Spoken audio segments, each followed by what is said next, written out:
Warning: this video may contain adult language, heavy topics, or differing opinions than your own.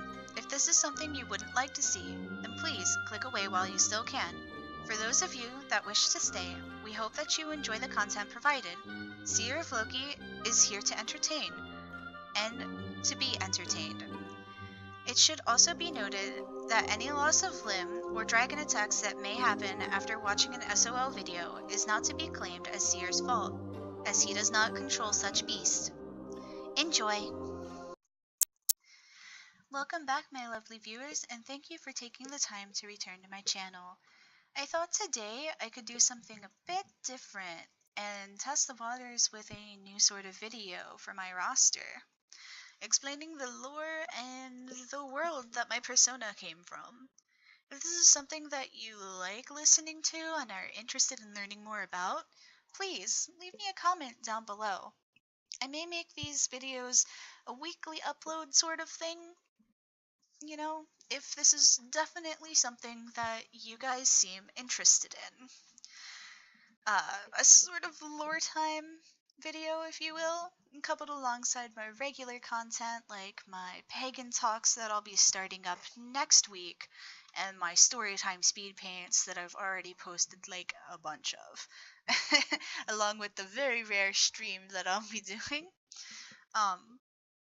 Without a further ado, I give you The Lore of Acada, Part 1, Dead Gods and the Ascended Ones. We start our story with the most very basic of things, the tale of the gods and their like. As with many other beliefs, this is not just one god ruling over the land as the sole source of fathership for many. Oh no. In Acada, the gods are many and vast in the things that they watch over, and this was the same with the old gods. But unlike the beliefs of others, the gods in Acada are not gods that are constant beings. They die, as all others do, though the process is a slow one, and it used to not be a worry to such grand and powerful creatures. This is where the dead gods come into play, the title being just that, as the original set of gods are still very much alive, yet cursed to an eternity of torment, as the acts that they took part in surmounted to such a punishment by those gods that came after them. The once grand and beautiful beings, now motionless bodies, eyeless, voiceless, and emotionless, save for the feeling of constant pain of the dying land that they were chained to.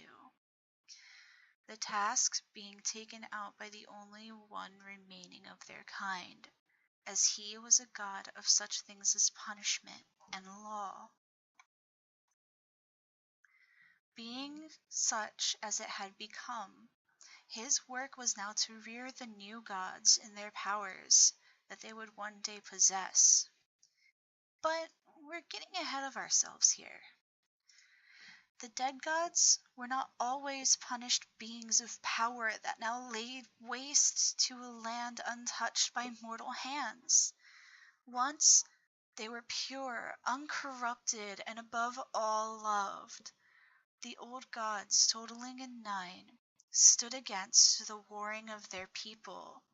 They were a beacon of power, so great that it made life sprout up from the very earth of the old and wasted world that was no more than a battleground for beings so great and powerful that they could destroy worlds with only one glance.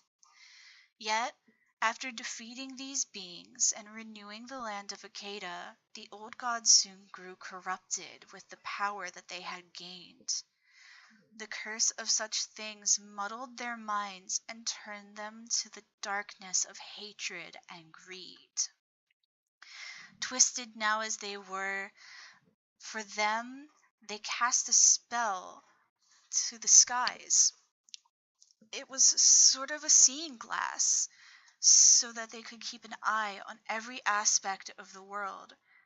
Ironically, the veil was one of many eyes, unblinking and always watchful over the peoples and of the creatures of Acada.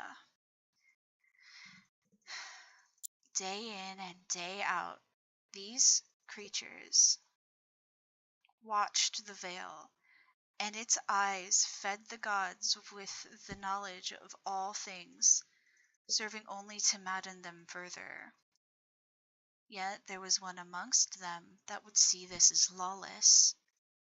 His name was Arcane, the Phoenix Lord of Law and Punishment. He was disgusted with his brothers and sisters, and at first had tried to sway them from the evil of their ways. Unfortunately, his attempts were in vain, and finally he was forced to punish his comrades, cursing them to never again feel pleasure, never again to know the light of day, and he banished them to the only remaining land of their people, still scarred and lifeless. This would be the tomb of what was now to be known as the dead gods. After doing this, however, he would need to elect new gods to replace them.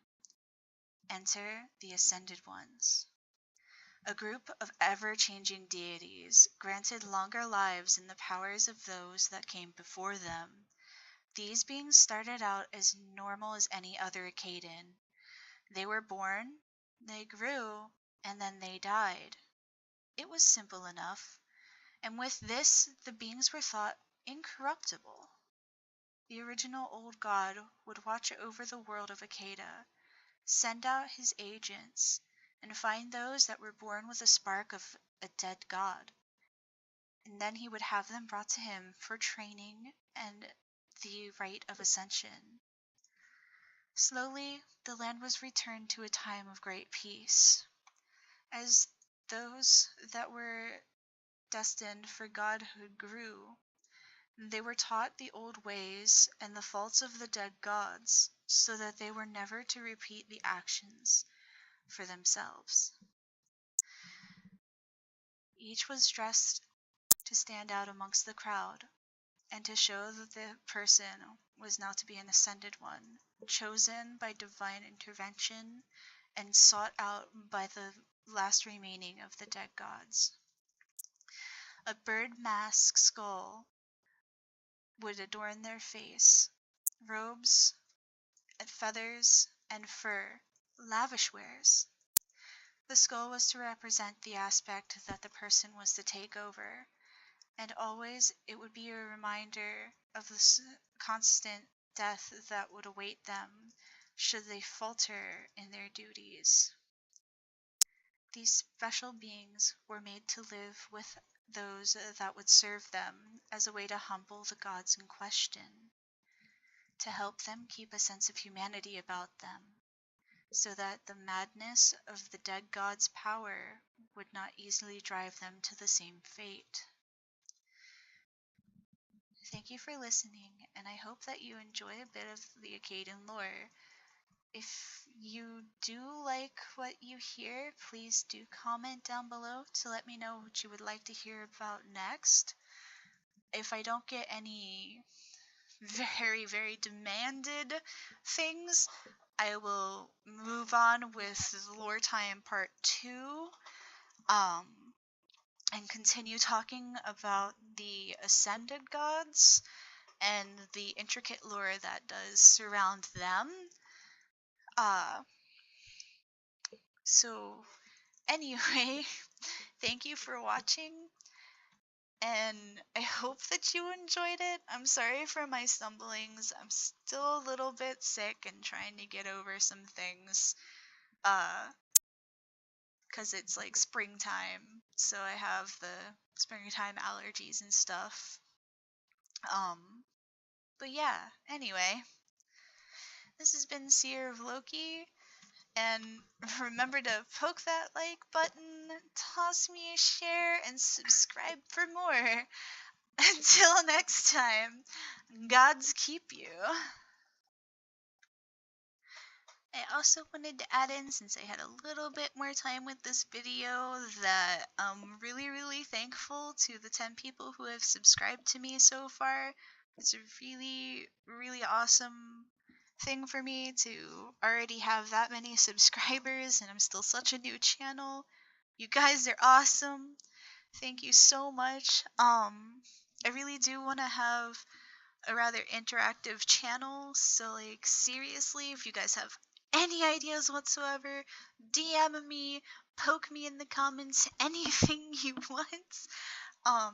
I'm even planning on having like a few guests, i.e., maybe other pagans that I know personally, or even my husband at some point. Um, so yeah, thank you so much again. You guys are super awesome, and I wouldn't be able to be doing this without any of you. I know I'm not getting paid, not even worried about that. Just wanted to say thanks. Alright, bye.